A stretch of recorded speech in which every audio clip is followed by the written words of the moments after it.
बिस्मिल्लाहिर्रहमानिर्रहीम। अस्सलाम वालेकुम। मैं हूं बिशारत राजा, मेरे साथ मौजूद हैं वसीम मलिक साहब। वसीम मलिक साहब से जानने की कोशिश करेंगे एक तो आज जो मिशन जीटी रोड है उसके हवाले से, और उन पर जब वो काफ़िला गुजरात पहुंचा तो नामालूम लोग जो हैं उन्होंने उस पर जो गाड़ियां थी गाड़ियों पर हमला किया, शीशे भी तोड़ दिए। और फिर कल से सोहेल अफरीदी साहब का दौरा सिंध यानी कराची वो जा रहे हैं, शुरू हो रहा है। क्या एक्टिविटीज़ है, और आज पाकिस्तान तहरीक इंसाफ ने बाज़ाब्ता तौर पर जवाब भी दिया है। मुज़ाकरात के हवाले से उन्होंने बात की है कि मुज़ाकरात सिर्फ इमरान खान साहब से होंगे। और एक खबर ये भी है कि पीटीआई के अंदर कुछ दरार पड़ चुकी है, ये तो अंसार अब्बासी साहब ने खबर दी है। क्या है वसीम साहब, यहाँ से शुरू करें आप। अच्छा देखिए, तहरीक तहफ़्फ़ुज़ पाकिस्तान इस्टाब्लिशमेंट का सबसे मजबूत किला है पंजाब, जहाँ पर अगर कोई भी चोट पहुँचाने की कोशिश करता है तो तकलीफ़ बड़ी शदीद होती है।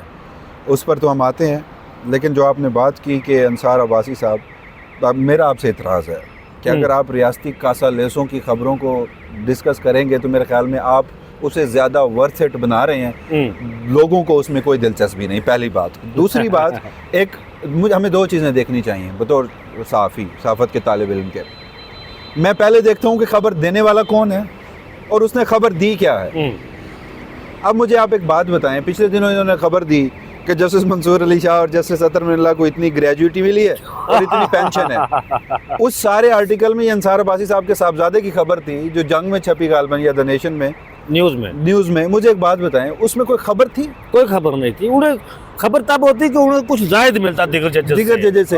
ये वो है जो हुकूमत ने खुद मुकर्रर किया है। जजेस की तनख्वाहें हों, मराहत हों, ये जजेस बैठ के तो खुद तय नहीं करते, हुकूमत तय करती है। और ये वो जजेस हैं जिन्होंने प्लाट लेने से इनकार किया। जस्टिस अतर मिल्ला ने हाई कोर्ट में बैठकर फैसला दिया हुआ है। बिल्कुल। तो इसी तरह ही पाकिस्तान तहरीक इंसाफ इमरान खान है, पाकिस्तान तहरीक इंसाफ पाकिस्तान की आवाम है, पाकिस्तान तहरीक इंसाफ पख्तूनख्वा की हुकूमत है।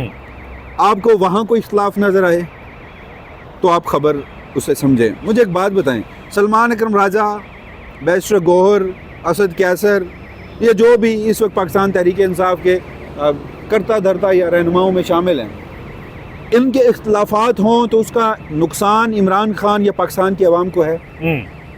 अगर इनके इख्तलाफात ना हो और ये वो कहते हैं ना, यक जान दो काले बों, शहबाज शरीफ साहब कहते हो, हाँ, तो उससे कोई फ़ायदा पाकिस्तान तहरीक इंसाफ को है? देखिए राजा साहब, इस मुल्क में इससे बड़े मसाइल हैं, हमें वो डिस्कस करने चाहिए। हाँ ये ठीक है, इससे कबल वो शेर अफजल मरवत साहब हुआ करते थे, उन्होंने ये कह दिया, पीटीआई में फूट पड़ गई। टेलीविज़न स्क्रीन्स का पेट भरने के लिए ये है। वजह उसकी ये है कि जो एक्चुअल इश्यूज़ हैं उससे आवाम को एक तो डाइवर्ट करो, और दूसरा जो विक्टिम है उसी के खिलाफ ही जाकर उनको खोज लगाओ। कभी पीएमएलएन के अंदर कोई इख्तलाफात हो, कोई खबर चलेगी? पीपल्स पार्टी के अंदर कोई इख्तलाफात हो, कोई खबर चलेगी? नहीं चलेगी, पहली बात। अब दूसरी बात पे हम आ जाते हैं कि ये महज एक स्मोक स्क्रीन पैदा करने की हमेशा से कोशिश थी, और उसका एजेंडा जो है वो, वैसे अंसार अब्बासी साहब ने आज तक जितनी भी खबरें दी हैं ना पाकिस्तान तहरीक इंसाफ के हवाले से, वो खबर तो उनकी कोई दुरुस्त साबित नहीं हो, जितनी भी दी हैं यार। जो सोशल मीडिया पे चीज़ें डिस्कस हो रही होती हैं वो अपनी उठा के खबर में शामिल कर देते हैं। उसमें नया क्या होता है ना, हमें वो देखना चाहिए। पहली बात, head of investigative the news. मैं खैर ज़ातियात पे किसी के नहीं जाता। मुझे एक बात देखिए, इस वक्त ना जो हम पहले बात कर रहे थे, इस्टेब्लिशमेंट का जो सबसे मजबूत किला है पंजाब, सोहेल अफरीदी साहब गए। पंजाब हुकूमत इससे ज़्यादा पस्ती में नहीं जा सकती थी। पंजाब हुकूमत में मरियम नवाज़, उनके जो कनीज़े हैं वो सब, ये करता धरता, इन्होंने कौमी सलामती से खेला, इन्होंने वफाक पाकिस्तान से खेला। आप ये साबित कर रहे हैं कि आप 1971 में आपने बंगालियों के साथ उससे पहले क्या किया था?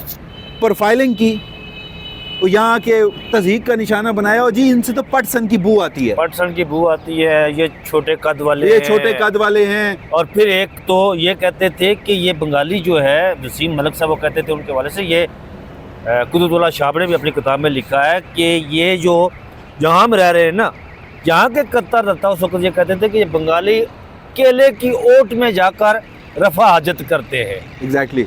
अब मुझे एक बात बताएं, वो जो उनकी पटसन थी जिसको आपको बू आती थी, उसको आप पूरी दुनिया में एक्सपोर्ट करके मुनाफा कमा के इधर मगरबी पाकिस्तान में लगाते थे और उन्हें कुछ नहीं देते थे।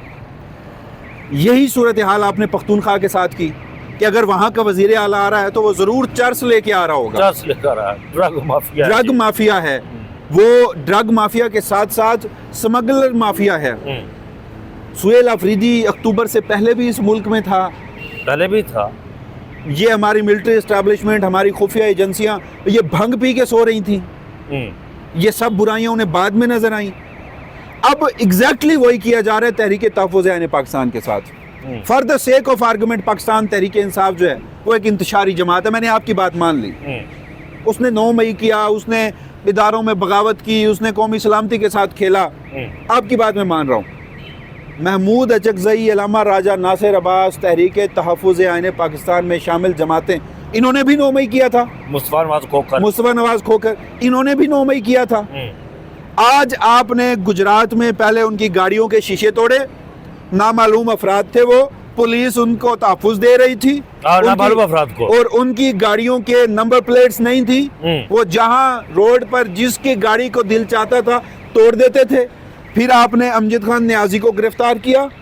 پھر آپ نے میجر ریٹائرڈ ظفر گوندل جو پاکستان تحریک انصاف پنجاب کے سینئر نائب صدر ہیں ان کو گھسیٹتے ہوئے گرفتار کیا.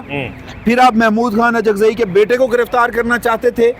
اب ایگزیکٹلی کیا صورتحال ہے, لیکن آخری اطلاعات کے مطابق جو میں نے وہاں سے قافلے میں موجود لوگوں سے بات کی, پتہ یہ چلا کہ علامہ راجہ ناصر عباس ان کے صاحبزادے کو گرفتار نہیں, اغوا کر لیا گیا ہے.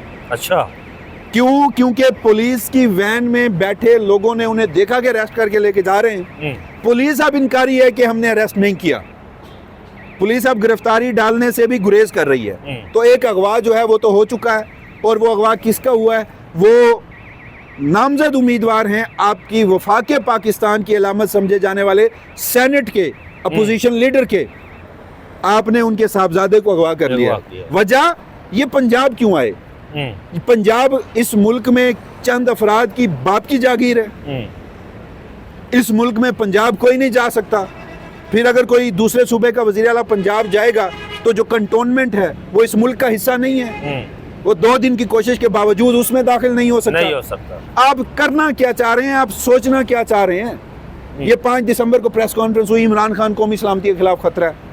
عمران خان نے افغان پالیسی پر اگر بیان دے دیا, عمران خان نے اپنے مخالف فریق کو اگر کچھ کہہ دیا تو وہ قومی سلامتی ملک صاحب یہ جو آپ بات کریں نا قومی سلامتی کا, یہ دیکھیں سب سے پہلے اس ملک کے اندر جسے غدار ڈکلیئر کیا گیا نا, اچھا یہ غدار جو سرٹیفائیڈ غدار ہے وہ صرف ایک ہی ہے جسے سپریم کورٹ آف پاکستان نے ڈکلیئر کیا تھا, وہ تھا جنرل مشرف.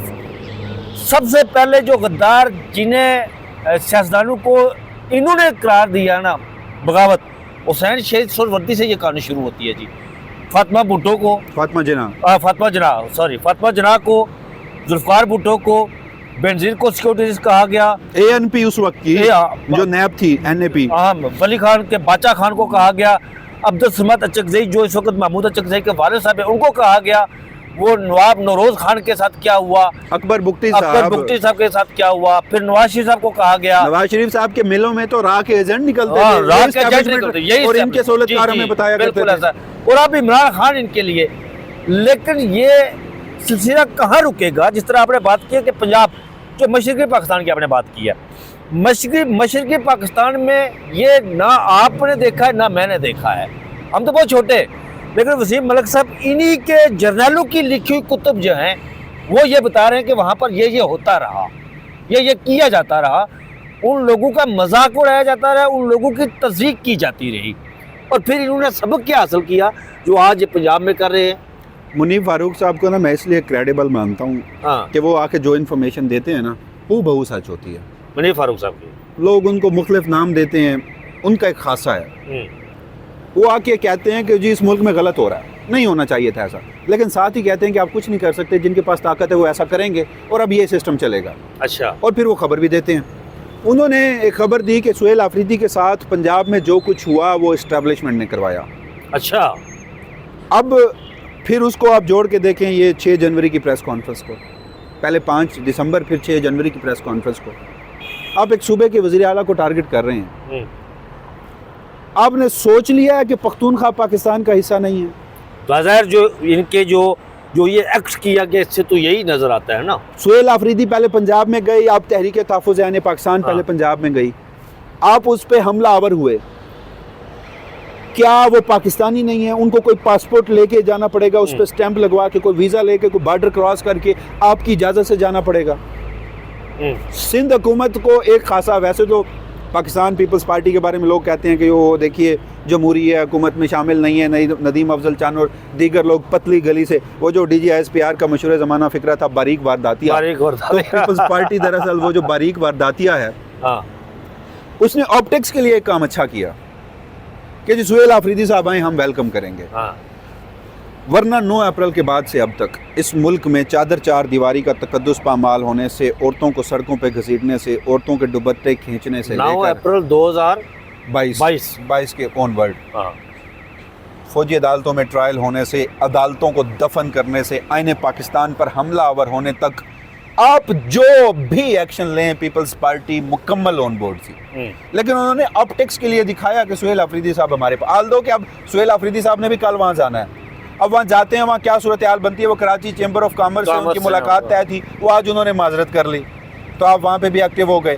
لیکن وہیں پر پیپلز پارٹی نے جو آپٹکس کے لیے کیا, اگر وہ اس پہ عمل درآمد کرتی ہے تو ٹھیک ہے, اس حد تک بطور صحافی میں ان کو اپریشیٹ ضرور کروں گا. لیکن وہیں مجھے ایک اور چیز کا ڈر ہے کہ آپ نے آپٹکس کے لیے جو کچھ کیا ہے وہ آپ کے گلے نہ پڑ جائے. اگر آپ سہیل آفریدی صاحب کو فری ہینڈ دے رہے ہیں اور پورا کراچی باہر نکل آتا ہے, تو اس کے بعد تو آپ کے ہاتھ پاؤں پھول جائیں گے. اور اس کے بعد میرے خیال میں سب سے پہلے مراد علی شاہ کو لائن حاضر کیا جائے گا, پھر آصف علی زرداری اور بلاول بھٹو زرداری صاحب کو لائن حاضر کیا جائے گا کہ تم بڑے جمہوری بنتے تھے, اب بتاؤ ہم اس کا کیا کریں. تو بہرحال اب اس پہ افسوس کا اظہار کیا جائے, اس کی مذمت کی جائے, اس کو شرمناک کہا جائے, اس کو افسوسناک کہا جائے, بطور صحافی اس وقت میرے پاس الفاظ نہیں ہیں. آپ ایک طرف مذاکرات کا ڈھونگ رچاتے ہیں, آپ ایک طرف, میں اب وفاقی وزراء کے بارے میں کیا لینے دیجئے مجھے, کہ آپ ایک طرف یہ باریک وارداتیں ڈالتے ہیں, بکواس کرتے ہیں کہ پاکستان تحریک انصاف مذاکرات نہیں کرتی. عمران خان نے مینڈیٹ دیا تحریک تحفظ عین پاکستان کو, محمود اچکزئی کو دیا ہوا مینڈیٹ جسے آج کٹ لگا رہے ہیں. آپ کٹ لگا رہے ہیں. آپ وہ پنجاب میں جاتے, وہ 2 سے 3 روز وہاں پر اپنی ایکٹیویٹیز کرتے, ہو کیا جاتا. اس وقت نا بہت سارے ہمارے لوگ ہیں جو D G S P R کی پریس کانفرنس ہو, ہمارے جو ریاستی کاسا لیس ہیں ان کی خبریں ہوں, اسٹیبلشمنٹ کا جو کردار ہے, اس پہ کہتے ہیں کہ یار پتہ نہیں ان لوگوں کو سمجھ کیوں نہیں آ رہی, یہ لوگ کیوں کر رہے ہیں ایسا, ان لوگوں کو نہیں پتا اس سے ان کو نقصان ہو رہا ہے. انہیں میں بات ایک کرتا ہوں, دیکھیے بھلے وقتوں میں نا اسٹیبلشمنٹ پردے کے پیچھے رہ کر وارداتیں ڈالتی تھی. اب جو کچھ اس پاکستان میں ہو گیا نا, اب اگر وہ سامنے نہیں آئیں گے, وہ اس طرح طرز تخاطب استعمال نہیں کریں گے, ان الفاظ کا استعمال نہیں کریں گے, یوں دھونس, دھاندلی, جبر, دھمکی, فستائیت نہیں کریں گے, تو وہ زیادہ رول نہیں کر سکتے. اس وقت اس ملک میں صرف ڈر اور خوف کا رول ہے. کوئی آئین نہیں ہے, کوئی قانون نہیں ہے, کوئی عدالتیں نہیں ہیں, کوئی جمہوریت نہیں ہے. خواجہ آصف اسے ہائبرڈ نظام کہتے تھے, یہ ایک اتھارٹیرین رژیم ہے. ہاں ہائبرڈ نظام کیا ہے اس میں. اچھا مجھے یہ بتائیں, آخری سوال کرتا ہوں آپ سے, وسیم ملک صاحب 8 فروری کے حوالے سے تحریک تحفظ عین پاکستان نے اور شفیع جان صاحب نے بھی اس کا ایک روڈ میپ دیا ہے, اسٹریٹجی دی ہے, کیا لگ رہا ہے آپ کو؟ اور مظہر عباس صاحب نے بھی کل لکھا ہے کہ اب کی بار سہیل آفریدی ایک جو تحریک اسٹریٹ موومنٹ کے حوالے سے وہ بڑی تیزی سے کام کر رہے ہیں, اور وہ کام کر رہے ہیں جو لوگوں کو نظر نہیں آ رہا ہے. دیکھیے اس میں نا ایک چیز ہمیں کلیئرٹی کے ساتھ رکھنی چاہیے. سہیل آفریدی صاحب عمران خان کی ہدایات کے بغیر کچھ نہیں کریں گے. عمران خان کی براہ راست انہیں ابھی تک ہدایات نہیں ملی کسی احتجاجی تحریک کی. نومبر گزرا, لوگوں نے نومبر کر کے, سہیل آفریدی اکتوبر میں آئے, انہوں نے نومبر کی نظریں لگائی ہوئی تھیں. جیسے ہی وہ بنے تو 2 سے 4 مرتبہ پشاور جانا ہوا مختلف ایونٹس کی کوریج کے لیے. ہم نے سہیل آفریدی سے ملاقاتیں کی, محمود اچکزئی سے ملے, علامہ راجہ ناصر عباس سے ملے, ہر سٹیک ہولڈر سے کہ ایکچولی چل کیا رہا ہے. محمود اچکزئی صاحب اور علامہ راجہ ناصر عباس صاحب نے کارڈ لگا رکھے ہیں سینے سے, وہ کسی تیسرے فریق کو بھنک بھی نہیں پڑنے دیتے. یہ میں آپ کو بڑے وثوق سے کہہ رہا ہوں. انہوں نے ایک لائحہ عمل دیا 8 فروری کا, وہ صرف ایک دن پر مبنی ہے. سہیل آفریدی صاحب کو عمران خان کی آخری ہدایات توشہ خانہ کے مقدمے میں جو سلمان صفدر صاحب کے ذریعے پھر علیمہ خان صاحب نے انہیں دی, وہ یہ تھی کہ آپ اسٹریٹ موومنٹ کی تیاری کریں. یہ اسٹریٹ موومنٹ نہیں ہے, لوگ اس کو مکس کر رہے ہیں, یہ اس کی تیاریاں ہیں. بالکل ایسا ہی. تیاریوں میں سہیل آفریدی صاحب پختونخوا کے اندر بھی اپنے لوگوں کو ایکٹیو کر رہے ہیں, पंजाब गए, उन्होंने पंजाब mobilize किया गए, लोगों को। मोबिलाइज किया, इस्लामाबाद की शाहराहों पे मार्केटों में गए, वो सिंध जा रहे हैं। उसके अलावा पेशावर की यूनिवर्सिटीज़ को एक्टिव किया जा रहा है। आईएसएफ इंसाफ यूथ विंग अब ग़ालिबन हफ्ते के रोज़ इंसाफ यूथ विंग का पेशावर में एक बहुत बड़ा कन्वेंशन होने जा रहा है। तो इस हद तक तो तैयारियां जारी हैं, लेकिन तहरीक कब क्या और कैसे होगी ये डिसाइड सिर्फ महमूद अचकज़ई ने करना है। इमरान खान को जब मुलाकातें हो रही थी तो उन्होंने मैसेजिंग में इस हद तक कन्वे कर लिया था कि अब आप खुद से कोई एडवेंचर नहीं करेंगे। महमूद अचकज़ई साहब ने कहा और इमरान खान साहब ने भी उसको ऑनर किया। ये जो पीटीआई में, पीटीआई के बाहर या कुछ लोग प्रोपोगंडा करके ना आके कहते हैं ना जी एहतजाजी कॉल देनी चाहिए, सुहेल आफरीदी को देनी चाहिए, फलाने को देनी चाहिए, सुने सलमान राजे को देनी चाहिए। आपके पास एहतजाज की कॉल आ गई है 8 फरवरी को। 8 फरवरी को आप इस मुल्क में इतनी बड़ी तादाद में निकल आए जी। अब पूरे मुल्क में अगर 8 फरवरी को ही निकल आए ना, पूरे मुल्क में फकत एक दिन के लिए, एक दिन के लिए, भले यार 2 घंटे के लिए निकले आप, तो ये निज़ाम ज्यादा बरकरार नहीं रह सकता। बिल्कुल ऐसा ही है। लेकिन जब आप निकलें भी ना और घरों में बैठ के या कुछ हमारे सोशल मीडिया के बाहर से लोग बैठ के ठंडे कमरों में जन्नत नज़ीर मुल्कों में बैठ के पाकिस्तान की मौजूदा सूरत हाल पे बात करेंगे। अच्छा, मैं आज एक बात भी और भी करना चाहता हूँ, बहुत सारे लोग हमसे गिला भी करते हैं। अब ना चूँकि सोशल मीडिया का दौर है, मेन स्ट्रीम मीडिया का दौर नहीं है, सोशल मीडिया पे भी ना कंपटीशन है जी कि आप लॉजिक या मंतक से बात ना करें, आप गुस्से से, हाँ गुस्से से, जज्बातियत से बिल्कुल ये कर देंगे, वो कर देंगे। हम किसी जमात के कारकुन नहीं हैं, बिल्कुल ऐसा ही है, और ना किसी शख्सियत के पैरोकार हैं। हम आइन और कानून के साथ खड़े हैं। हम जो देखते हैं, सुनते हैं, पढ़ते हैं, जो हमारी अकल तस्लीम करती है, हम वो सच बोलते हैं। हमारे नज़दीक वो सच है, लोगों के नज़दीक वो झूठ हो सकता है। और उनके नज़रिए की, सुने, उनके नज़रिए की भी हमें कदर है। ना कभी किसी लालच से, ना किसी खौफ से डर के हमने अपने अल्फाज को बदला है जी। मैं ये समझता हूँ कि जो पाकिस्तान में बैठकर इस मुल्क की ताकतवर तरीन शख्सियात को ललकार रहा है, वो बहादुर है, वो बहादुर है, लोग समझते हैं, और होगा, इसमें कोई शक नहीं। हमारे जितने भी लोग बैठे हैं बाहर, उन्होंने बड़ी कुर्बानियाँ दी हैं। पीटीआई के लोग भी हैं, सहाफ़ी भी हैं, उनकी निस्बत पाकिस्तान के अंदर। लेकिन जब आप इस मुल्क में रहकर कोई बात कर रहे होते हैं ना, वो ज़्यादा बहादुर होता है, वो ज़्यादा मनीखेज होता है, रियलिटी का उन्हें पता होता है। तो इसीलिए मैं कह रहा हूँ कि 8 फरवरी वो तारीख है कि अगर पाकिस्तान की आवाम समझती जो है, आपने की ना, मैं किसी को नहीं कह रहा कि आप निकलो या ना निकलो, मैंने एक अपना एनालिसिस दिया कि फिर आप उस दिन निकल के बता दें। वसीम मलिक साहब, जो आपने बात की ना कि यहाँ पर जो लोग जज्बातियत का, अच्छा ये लोग हुआ क्या, मैं आपको बताता हूँ। आपको पता है शफी जान साहब ने एक प्रेस कॉन्फ्रेंस की थी जिसमें अज़मा बुखारी के हवाले से उन्होंने कुछ अल्फाज अदा किए। अच्छा, एक आखिरी इसमें मैं कर दूं, अब इतलात ये आ रही है कि अल्लामा राजा नासिर अब्बास साहब के साहबजादे को रिहा कर दिया गया। अच्छा, वो जो शफी जान साहब ने प्रेस कॉन्फ्रेंस की अज़मा बुखारी साहब के हवाले से उन्होंने कुछ अल्फाज अदा किए थे, मैंने उस पर ट्वीट किया कि यार एक ये जो अल्फाज शफी जान ने अदा किए ना, उसने अज़मा बुखारी ने जो किया सो किया, लेकिन ये मतलब थड़े वाला बंदा इस तरह कर सकता है? ये आप एक सूबे के वज़ीर इत्तलात हैं, मौक़िफ़ ये होना चाहिए। तो मुझे, मैं जो बात कर रहा हूँ, मुझे इतनी तनकीद और गालियाँ दी गई यार मुझे। ठीक है, हर पाकिस्तान तहरीक इंसाफ के ना कारकुन को मैं इतनी लेवरेज, और शाम को उन्होंने माफ़ी मांग ली खुद। मैं पाकिस्तान तहरीक इंसाफ के कारकुन को, जज्बाती कारकुन को इतनी लेवरेज ज़रूर देता हूँ कि उसने इस रजीम की फस्तायत को इस हद तक बर्दाश्त किया है कि वो शायद कुछ और एक्सपेक्ट करता है। अब अगर उसके लेंस से चीज़ों को देखे ना, तो शायद कहीं ना कहीं वो भी जस्टिफाई कर रहे होते हैं अपनी बात को, आल दो कि गाली कहीं नहीं देनी चाहिए। मेरा मौक़िफ़ सादा सा था कि क्या पाकिस्तान के किसी एक हिस्से के लोग ये डिज़र्व नहीं करते कि आपकी क़यादत ना सिर्फ मुंतखब हो बल्कि बावकार भी हो। बिल्कुल। तो अगर आप पख्तूनख्वा में मुंतखब हैं, अवामी उमंगों के तर्जमान हैं, तो फिर बावकार भी रहें। शाइस्तगी का दामन, ठीक है, आपको वहाँ पर इंसाइट किया गया, आपको उकसाया गया और आपको यहाँ तक लाया गया। DGSPR हर एक महीने के बाद आकर इतनी सख्त प्रेस कॉन्फ्रेंस क्यों करते हैं? वजह सुहेल आफरीदी और PTI को उकसाना है कि वो पहले कोई गलती कर दें, मैच्योरिटी का मुजाहरा कर रहे हैं। तो आप जहाँ मुंतखब हैं वहाँ शाइस्तगी का दामन भी रखिए। पख्तूनख्वा के 4.5 करोड़ लोग एटलीस्ट पूरे पाकिस्तान से ज़्यादा इस हद तक खुश नसीब हैं कि अवाम भी, क़यादत भी उनकी मुंतखब है, बावकार भी है, शाइस्ता भी है, मैच्योर भी है। बिल्कुल, बहुत शुक्रिया वसीम मलिक साहब। नाज़रीन, वसीम मलिक साहब ने तमाम तार जो हक़ाइक़ आपके सामने रखे। मुझे और वसीम मलिक को दीजिए इजाज़त, अपना बहुत सा ख्याल रखिएगा। अल्लाह हाफ़िज़।